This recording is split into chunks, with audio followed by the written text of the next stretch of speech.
आचार्य जी, श्री कृष्ण के बारे में और कुछ बताइए। हरे कृष्णा, हरे कृष्णा, हरे कृष्णा।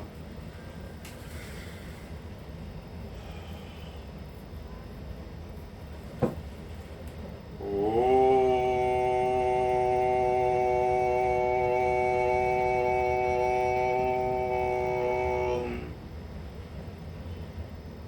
हरे कृष्णा। आपके अंदर बैठे परम ब्रह्म परमात्मा को प्रणाम, मेरा प्रणाम।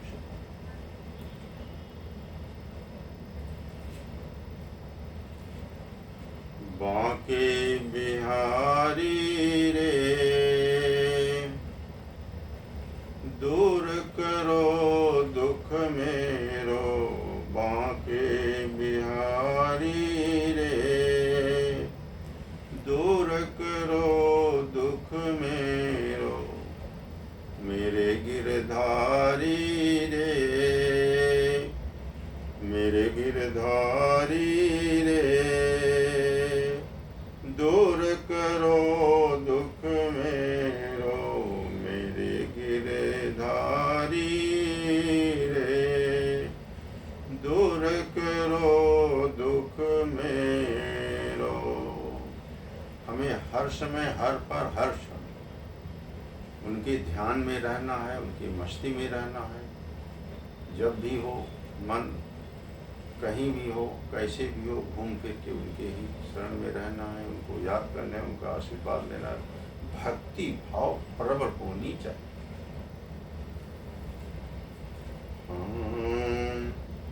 जिस देश में, जिस भेष में, परदेश में रहो।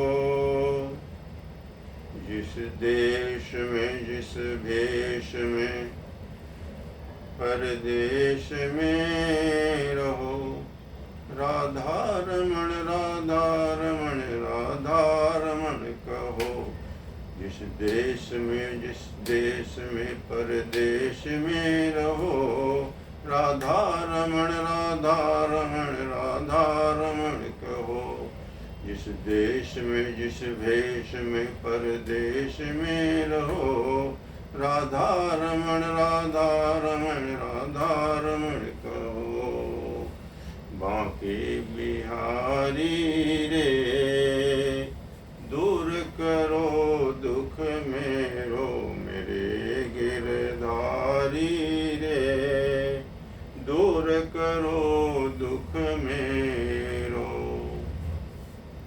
हरे कृष्णा।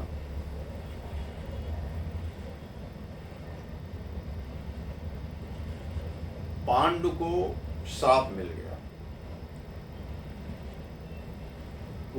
कुंदर ऋषि जो हिरण और हिरणी के रूप में विहार कर रहे थे, पांडु ने बाण से उनकी हत्या किया।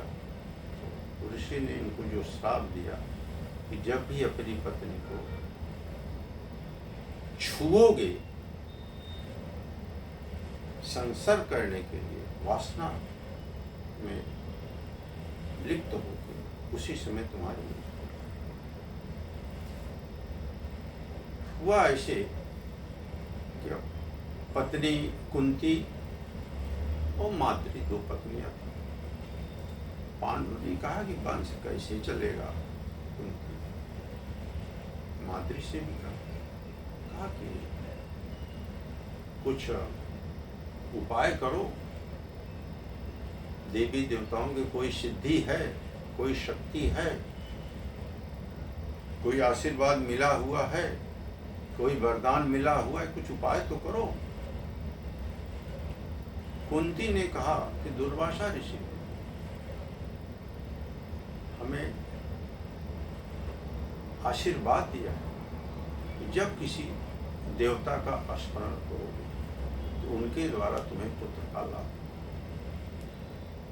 उनकी शक्ति से, उनके आशीर्वाद से। कुंती ने ध्यान किया, आराधना किया। पहले धर्मराज का, देव स्वरूप धर्मराज का, उससे पहला पुत्र उत्पन्न हुआ। उत्पन्न हुए धर्मराज युधिष्ठिर। फिर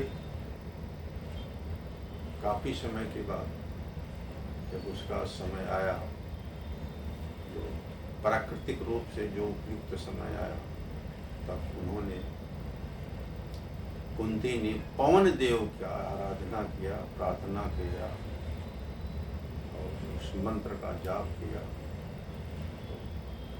पवन देव के द्वारा हमको भीष्म की उनकी भीम की उत्पत्ति। फिर 1 साल के बाद उन्होंने स्मरण किया तो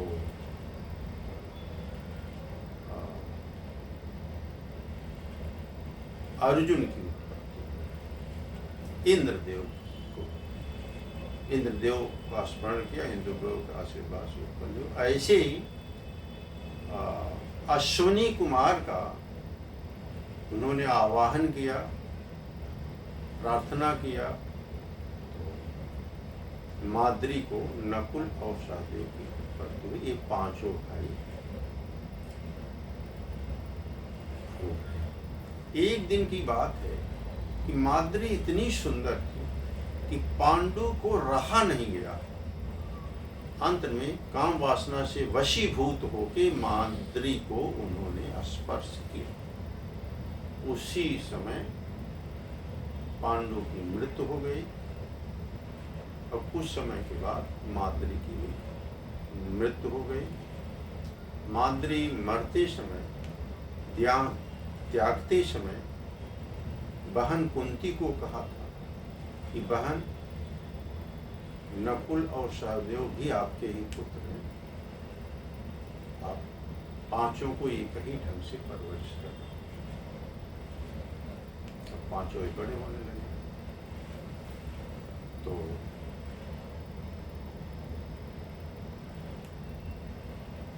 पांचों बड़े होने लगे। अब हुआ क्या कि उसी बीच में जो गांधारी थी, इनको तो देवी देवों का आवाहन से जल्दी बच्चे युधिष्ठिर हो गए, और उसी समय गांधारी थी, गांधारी को भी बच्चे नहीं हो रहे थे। उसके पहले की बात है, थोड़ा समय पहले की बात है, वो भी प्रसंग पहले कहना चाहिए था, लेकिन अभी बोल दे रहा हूँ कि गांधारी को भी चिंता हुई। तो गांधारी को भी वशिष्ठ ने आशीर्वाद दिया कि जाओ, तुमको 100 पुत्र होंगे। अब 100 पुत्र होने के लिए जो प्राकृतिक रूप से, नेचुरल रूप से जो भी होना चाहिए पेट में, आ गए। अब 2 साल बीत गया और बच्चे बाहर ही आए। अब 100 बच्चों का मामला था। तो एक दिन क्या हुआ, गांधारी को रहा नहीं गया। जो आज के समय में जो एबॉर्शन वाली बात करते हैं, कैसे कैसा करके उस जो अंदर था गोला रूप में, उसको उसने बाहर किया। एकदम गर्म सा चल रहा था और तुरंत उनको मालूम पड़ा वशिष्ठ को। वाय, अरे कहा तुमने क्या कर दिया? तो वशिष्ठ ने व्यास जी थे, व्यास है, तुम कहा तुमने क्या कर दिया? तो बोले क्या कि अरे तो कहे ऐसा करो, 1 मिनट जरा कंफर्ट, तुम व्यास थे।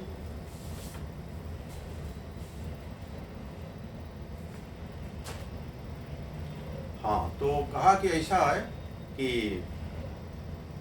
जो गोला है उस पर ठंडा पानी डालो। ठंडा पानी डालने से उसमें 100 टुकड़े हो जाएंगे और 100 घड़े में देसी घी भर के एक को उसमें डाल देना, तो 100 पुत्र हो जाएंगे। तो जब उन्होंने ठंडा पानी डाला तो हुआ क्या कि 1 टुकड़ा ज्यादा हो गया। तो वही यूथ नाम की एक लड़की हुई जिसकी शादी जयद्रथ से हुई थी। अब हुआ क्या कि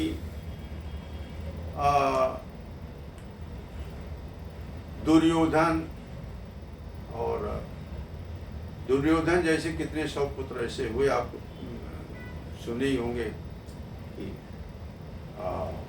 धृतराष्ट्र के बाद दुर्योधन, बाद में कौरव पांडवों में कितनी लड़ाई हुई, क्या हुआ, कैसे हुआ, बहुत सारी बातें आगे बढ़ती हैं। तो ऐसा है कि ये अब समस्या वहाँ खड़ी हुई कि गांधारी के पेट में बच्चा तो आया लेकिन पैदा हुआ बाद में। अब उधर कुंती को जो पुत्र हुआ पहले हो गया। अब जो राजपाट था उसके लिए बाद में क्या हुआ, कैसे हुआ, जो महाभारत का रूप लिया, जिसमें कि भगवान श्री कृष्ण का बहुत बड़ा रोल था। आपको मैं पहले बताया हूँ आपको कि भगवान श्री कृष्ण का बचपन, युवा और भागवत जो महाभारत थे, बचपन में बच्चों के साथ में खेलना, माखन चोर कहलाए, गांव में बच्चों के साथ घूमते रहते, तमाम की लीलाएं करते रहे। और आगे चल के गोपिकाओं का वस्त्र भी जो नहाने जाती थी वो नदी, वहाँ उसका वस्त्र भी चुरा के पेड़ पर चले जाते थे। आज के युग में क्या ऐसा संभव है? परंतु जो गोपिकाओं का और भगवान श्री कृष्ण का जो इस पृथ्वी पर, इस धरा पर जो आध्यात्मिक चिंतन है, विचार है, उसका रहस्य है, उसको हम धीरे धीरे बताने की कोशिश करेंगे। और पता है कि महाभारत में 700 श्लोक में गीता, भगवत गीता बनी है। युद्ध के मैदान में शंख बज गया है, उद्घोष हो गया, लड़ाई होना चाहिए। उसी बीच में अर्जुन कहता हम लड़ेंगे नहीं, वो दूसरे तरफ भी हमारे रिश्तेदार हैं, चाचा हैं, मामा हैं, काका सब हैं, पितामह हैं, हम नहीं युद्ध करेंगे। विषाद में गिर गया। भगवान श्री कृष्ण ने उस समय गीता का उपदेश दिया जो कि 700 श्लोक में है। मैं बता दूं कि भगवान श्री कृष्ण और अर्जुन के बीच में संवाद थोड़े समय के लिए हुआ, तो 700 श्लोक कहना समझाना कितना समय लगता था। कौरव पांडवों की सेनाएं खड़ी हैं, शंख बज गया, उसने बीच में कैसे हुआ? और दूसरी बात, वह बात संजय ने सुना, संजय ने धृतराष्ट्र को सुनाया। 2 स्टेप, तीसरे स्टेप में गीता हम लोगों के बीच में आई हुई है। इसके बीच में हम बातें करेंगे। अभी हम यहाँ विराम देते हैं। हरि ओम।